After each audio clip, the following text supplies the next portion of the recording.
Assalamualaikum warahmatullahi wabarakatuh. Saya perwakilan dari kelompok 2 akan membacakan hasil diskusi kami, yaitu tentang penelitian kecil untuk mengidentifikasi kebutuhan belajar dan membuat laporan hasil penelitian PLS. Nama kelompok 1. Sylvia Okta Pratama, NIM 200005022.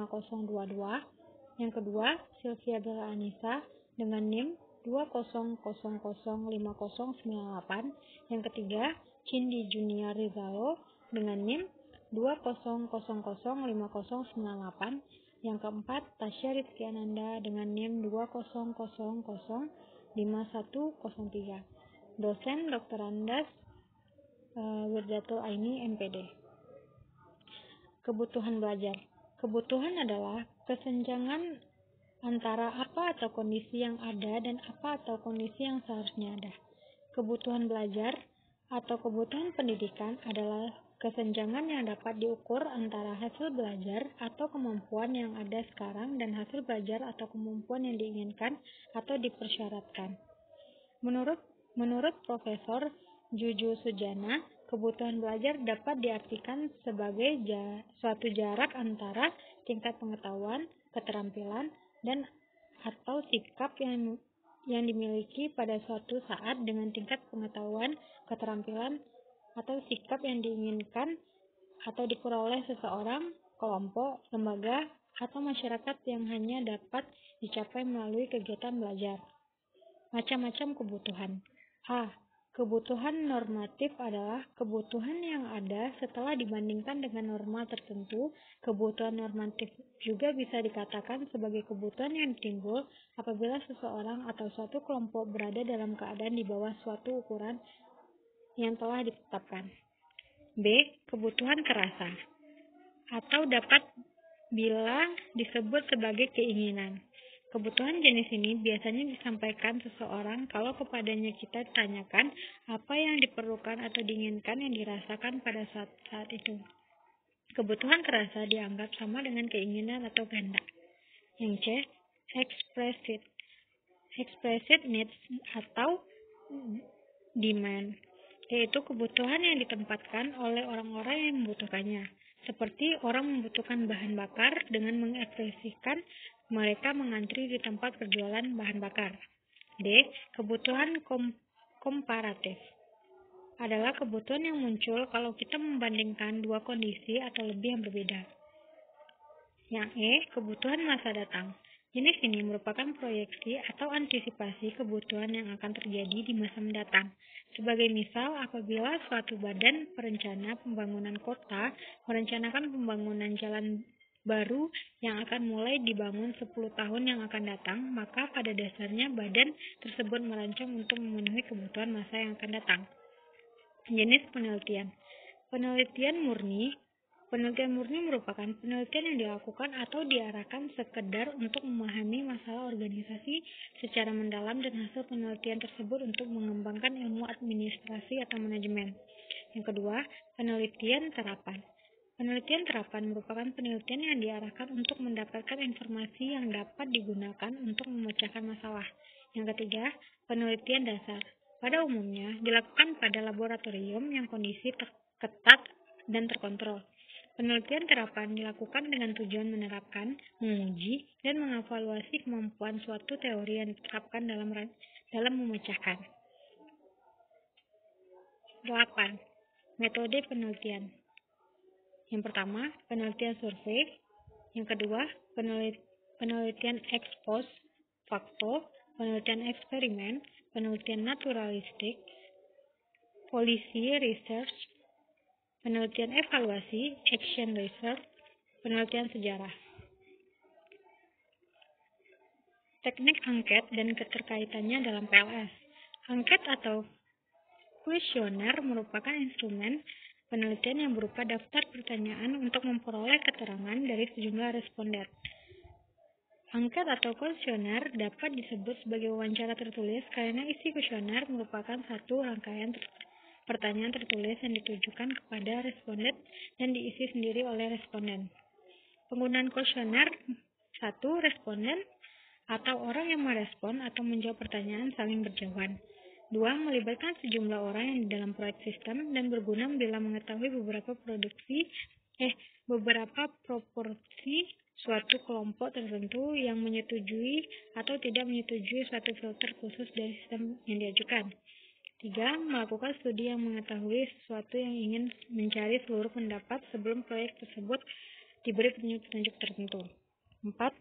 Ingin yakin bahwa masalah-masalah dalam sistem yang ada bisa diidentifikasi secara wawancara tidak lanjut.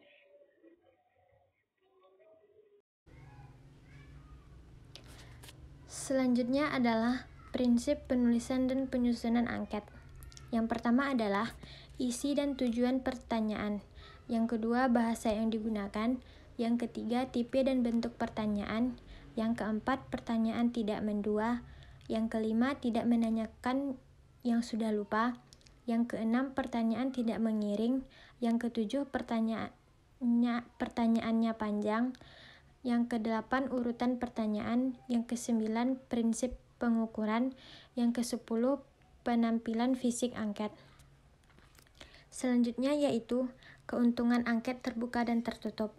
Keuntungan dari angket terbuka adalah bahwa variasi jawaban yang diterima sebelumnya tidak diduga oleh peneliti sehingga memperluas pandangannya.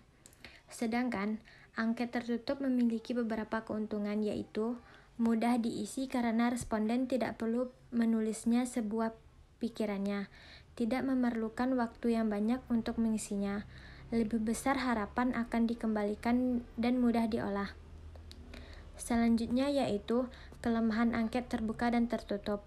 Kelemahan dari angket tertutup dapat diketahui pada pilihan jawaban yang mungkin tidak mencakup apa yang terkandung dalam hati responden, sehingga jawaban yang dipilihnya tidak sepenuhnya sesuai dengan pendapatnya.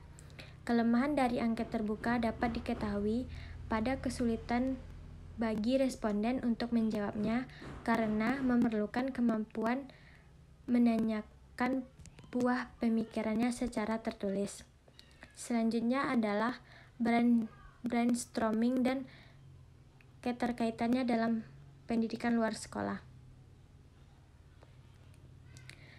Apa itu brainstorming?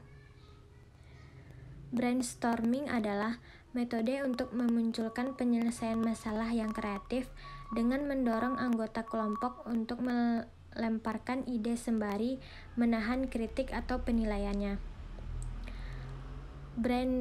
Brainstorming adalah dalam bentuk yang banyak telah menjadi tools standar untuk idea atau mengembangkan ide baru. Barangkali itu karena fleksibilitasnya. Sembari pelaku bisnis kebanyakan cenderung benar-benar menggunakan istilah ini. Proses digunakan dalam bentuk berbagai rentang, dari universitas hingga non-profit hingga tempat seni pertunjukan. Bagaimana brainstorming dilakukan? Brainstorming dilakukan itu sendiri adalah proses yang cukup sederhana, namun itu memerlukan fasilitas terlatih dan terencana yang hati-hati untuk untuk hasil yang optimal. Individual tentu saja dapat melakukan brainstorming kapanpun di lokasi manapun. Namun bagaimanapun juga untuk kelompok ada banyak variasi brainstorming. Contoh dalam identifikasi kebutuhan sumber belajar pendidikan luar sekolah. Pada ibu-ibu di sebuah desa, kita disebarkan angket kepada sejumlah ibu-ibu yang kita perkirakan untuk mau menjadi berwirausaha. Ternyata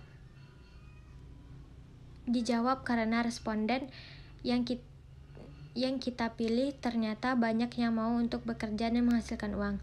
Maka dalam kuesioner kita menjabarkan variabel yang dapat membantu kita mendapatkan hasil penelitian tentang usaha yang kita jalankan, sehingga selanjutnya dapat melakukan proses pembelajaran untuk melaksanakan hasil yang diinginkan.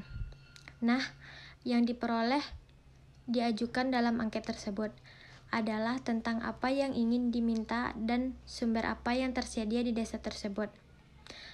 Ternyata dari hasil penelitian tersebut diperoleh bahwa ibu-ibu di sana lebih suka menanam tanaman daripada tempat yang terjangkau. Nah, itu angket tersebut disimpulkan bahwa pekerjaan baru yang cocok adalah menanam sayur-sayuran dan bahan-bahan masakan dengan sistem hidroponik. Jadi, identifikasi kebutuhan belajar dan hasil penelitian yang diperoleh dari metode angket tersebut adalah kebutuhan sumber belajar tentang penanaman sistem hidroponik oleh ibu-ibu dan untuk ibu-ibu. Sekian dari kelompok kami. Apabila ada kekurangan, kami mohon maaf. Terima kasih. Assalamualaikum warahmatullahi wabarakatuh.